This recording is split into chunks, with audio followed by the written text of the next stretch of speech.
जय माता दी। आज मैं दुर्गा सप्तशती का 11वां अध्याय सुनाने जा रही हूँ।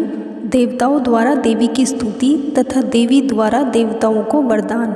मैं भुवनेश्वरी देवी का ध्यान करती हूँ। उनके श्री अंगों की आभा प्रभात काल के सूर्य के समान है और मस्तक पर चंद्रमा का मुकुट है। वे उभरे हुए स्तनों और 3 नेत्रों से युक्त हैं। उनके मुख पर मुस्कान की छटा छाई रहती है और हाथों में वरद अंकुश पास एवं अभय मुद्रा शोभा पाते हैं। ऋषि कहते हैं, देवी के द्वारा वहाँ महादैत्यपति शुंभ के मारे जाने पर इंद्र आदि देवता अग्नि को आगे करके उन कात्यायनी देवी की स्तुति करने लगे। उस समय अभिष्ट की प्राप्ति होने से उनके मुख कमल दमक उठे थे और उनके प्रकाश से दिशाएं भी जगमगा उठी थी। देवता बोले, शरणागत की पीड़ा दूर करने वाली देवी हम पर प्रसन्न हो।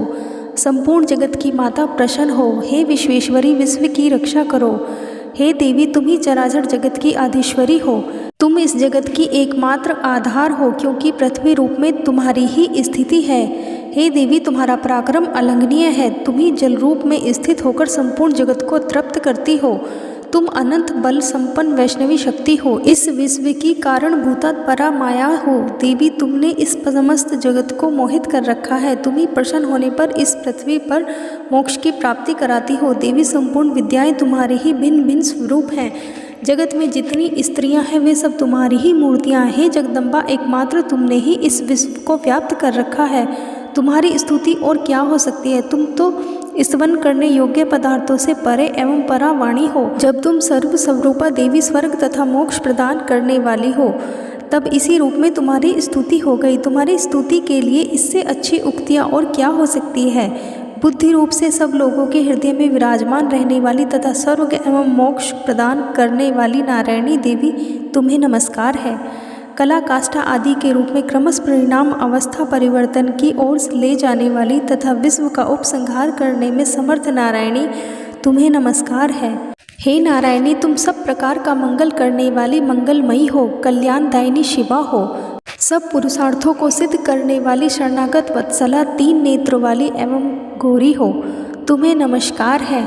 तुम सृष्टि पालन और संहार की शक्ति भूता सनातनी देवी, गुणों का आधार तथा सर्वगुणमयी हो।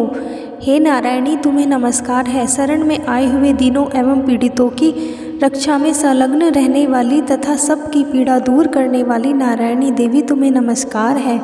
हे नारायणी, तुम ब्राह्मणी का रूप धारण करके हंसों से जुते हुए विमान पर बैठती तथा कुश मिश्रित जल छिड़कती रहती हो।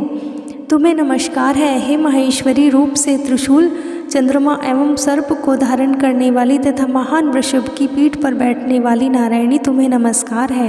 मोरों और मुर्गों से घिरी रहने वाली तथा महाशक्ति धारण करने वाली कौमारी रूप धारिणी निष्पापे नारायणी, तुम्हें नमस्कार है।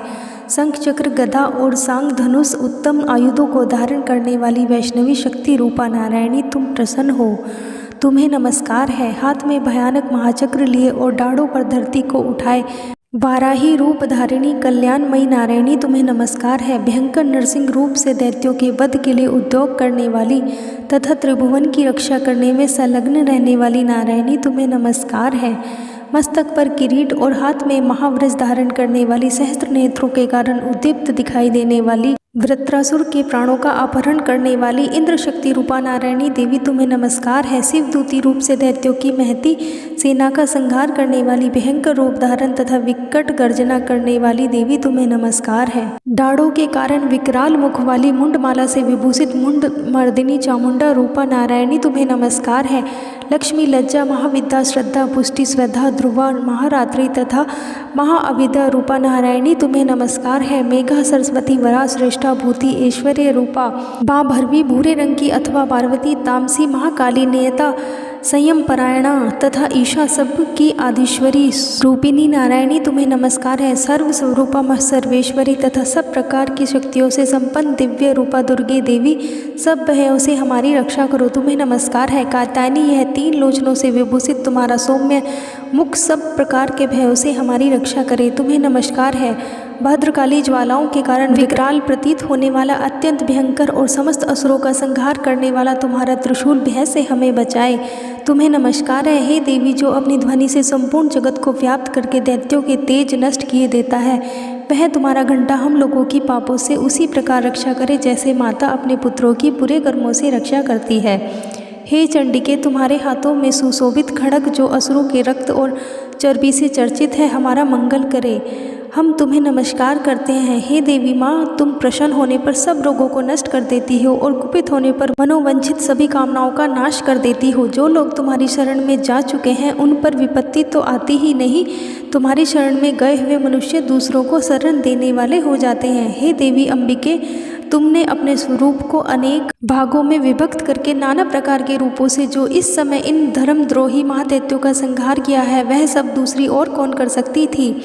विद्याओं में ज्ञान को प्रकाशित करने वाले शास्त्रों में तथा आदि वाक्यों में, वेदों में तुम्हारे सिवा और किसका वर्णन है, तथा तुमको छोड़कर दूसरी कौन ऐसी शक्ति है जो इस विश्व को अज्ञान में घोर अंधकार से परिपूर्ण ममता रूपी गड्ढे में निरंतर भटका रही है, जहाँ राक्षस, जहाँ भयंकर विष वाले सर्प, जहाँ शत्रु, जहाँ लुटेरों की सेना और जहाँ दावानल हो, वहाँ तथा समुद्र के बीच में भी रहकर तुम विश्व की रक्षा करती हो। वह विश्वेश्वरी, तुम विश्व का पालन करती हो, विश्व रूपा हो, इसलिए संपूर्ण विश्व को धारण करती हो।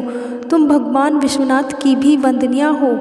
जो लोग भक्ति पूर्वक तुम्हारे सामने मस्तक झुकाते हैं, वे संपूर्ण विश्व को आश्रय देने वाले हो जाते हैं। हे देवी, प्रसन्न हो। जैसे इस समय असुरों का वध करके तुमने शीघ्र ही हमारी रक्षा की है, उसी प्रकार सदा हमें शत्रुओं के भय से बचाओ।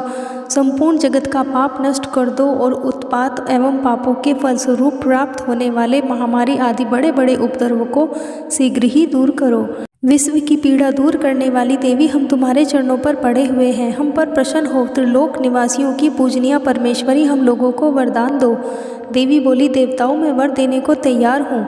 तुम्हारे मन में जिसकी इच्छा हो वह वर मांग लो। संसार के लिए उस उपकारक वर को मैं अवश्य ही दूंगी। देवता बोले, हे सर्वेश्वरी, तुम इसी प्रकार तीनों लोकों की समस्त बाधाओं को शांत करो और हमारे शत्रुओं का नाश करती रहो। देवी बोली, देवताओं, वैवस्वत मनवंतर के 28वें युग में शुंभ और निशुंभ नाम के 2 अन्य महादैत्य उत्पन्न होंगे।